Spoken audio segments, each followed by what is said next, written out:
I had just pulled into my driveway juggling a bag of groceries when I saw it flapping on the wooden post by my mailbox. A laminated sign, written in bold marker like someone wanted to scream at me without being there in person, "Driveway reserved for guest parking, HOA mandate." 2 nights later, that sign turned into flashing red and blue lights my driveway full of trespassers and the sheriff hauling Karen's minivan off on a tow truck. That's how this nightmare started. My name's Ethan Miller. I work long hours, I pay a mortgage that sucks the life out of me every month, and the only thing I really consider mine, the one patch of cracked concrete that belongs to me, is my driveway. So, when I saw that sign, I almost dropped my eggs. My first thought: unless Wells Fargo had suddenly decided to call itself the Oakfield HOA, no one else had any claim to my driveway. And then I saw her. Karen Whitman. Mid-40s, teased blonde helmet of hair, oversized sunglasses like she was auditioning for Real Housewives of Nowhere. She was standing across the street, arms folded, smiling like she'd just conquered new territory. "Glad you got the notice," she called out loud enough for the whole block to hear. The board voted yesterday. All homeowners must contribute driveway space for the community gala. Yours is officially reserved. I blinked at her. Reserved for what monster truck rallies? Because unless the HOA is building me a carport out back, my truck's staying right here. Her smile soured into a scowl. "You don't understand. It's about community. We need parking." The board voted unanimously.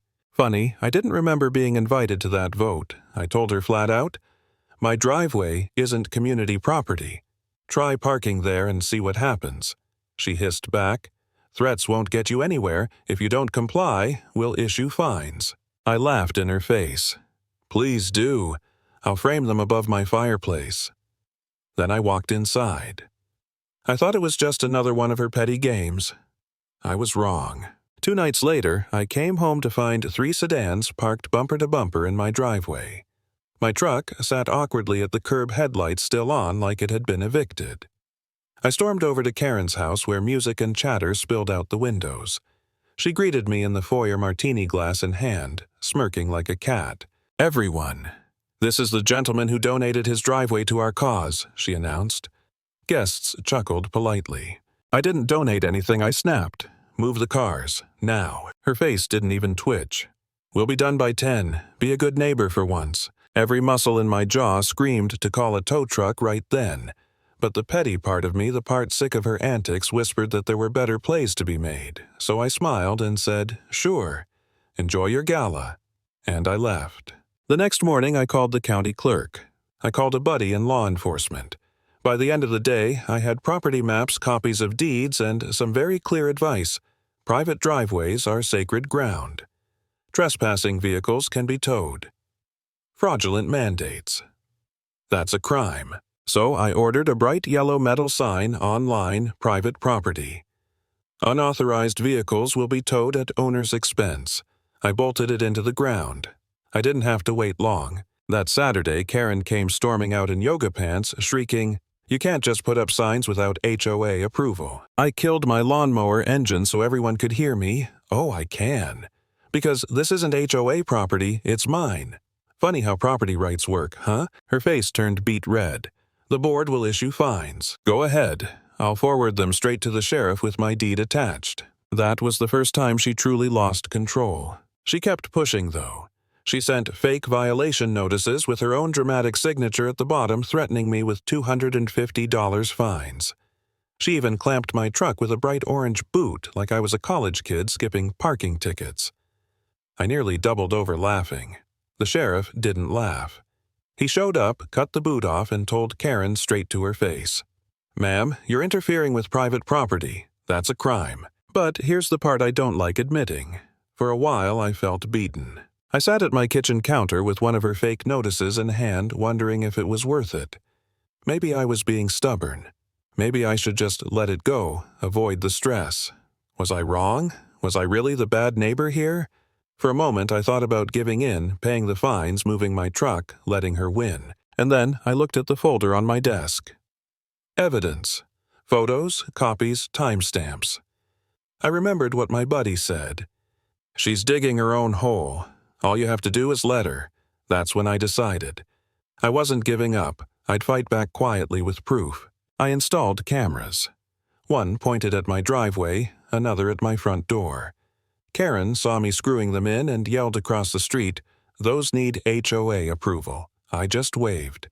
Smile for the camera, Karen. And oh, did she give me material? I caught her creeping into my yard at 2 a.m., slapping stickers on my windshield. I recorded her stealing my yellow sign in the dead of night. I filmed her hammering in fake community parking posts at the edge of my driveway, only to watch her own volunteers abandon her. Every move she made was another nail in her coffin. The tipping point came when I found nails, dozens of them scattered across my driveway like landmines. My cameras caught her in the act, sprinkling them out of a bucket under cover of night. That wasn't just harassment anymore. That was sabotage. A felony. I called the sheriff immediately. They opened a case file, took the footage, and promised charges were coming. The neighborhood had already started turning on her. My photos circulated in the group chat. Neighbors whispered, "About time someone put her in her place." Even her allies on the HOA board began distancing themselves. Karen, desperate, doubled down. She patrolled the streets with a bullhorn shouting about conspiracies measuring grass with a ruler yelling at kids for leaving bikes in driveways. It was pathetic and terrifying. Then came the garbage stunt. One morning, I woke to find my yard covered in ripped-open trash bags. Rotten food, chicken bones, coffee grounds all dumped across my lawn. My cameras showed her in rubber gloves dragging bags across the street and scattering them like confetti. That was it. That was the final straw. The sheriff didn't hesitate this time. They got a warrant. I was grilling burgers when the red and blue lights flickered across my windows. Deputies walked up Karen's driveway, warrant in hand. She tried to block them, screaming, "This is harassment." They pushed past. Less than an hour later, they emerged carrying forged violation notices, stolen property including my sign and a stash of bogus HOA paperwork she'd been hoarding. The neighbors gathered, whispering, recording, laughing in disbelief. Karen came storming out, shrieking, "This is a witch hunt. He's orchestrating this." She jabbed a finger at me across the street. I didn't answer. I didn't have to. The evidence was literally being hauled out of her house. And then came the day everything collapsed. It was 9 in the morning. Calm, quiet. Birds chirping. Kids heading to the bus stop. 2 sheriff's cruisers rolled down the street and stopped at Karen's house. Deputies stepped out with a stack of papers. She opened the door, arms crossed, jaw clenched. "Ma'am, we have a warrant for your arrest," one deputy said evenly. Charges of trespassing, harassment, theft, falsifying documents, and illegal dumping. Her face drained, then flushed crimson. She shrieked, "You can't arrest me. I'm the acting chair of the HOA. I have diplomatic immunity." Somewhere in the crowd, someone actually laughed out loud. "Ma'am, place your hands behind your back." She fought, flailed, shouted that she was being kidnapped, but the cuffs clicked shut all the same. Her husband shuffled onto the porch, pale and silent, watching as they led her to the cruiser. Neighbors cheered, phones recorded, someone even whistled like it was a football game. Karen screamed through the window as they drove her away. "You'll all regret this. He set this up." She jabbed her cuffed hands toward me. I raised my coffee mug in a mock toast. The crowd laughed. The cruiser door slammed shut. And just like that, the spell she'd cast over our neighborhood finally broke. The lesson, power means nothing. When it's built on lies, sooner or later it crumbles under its own weight.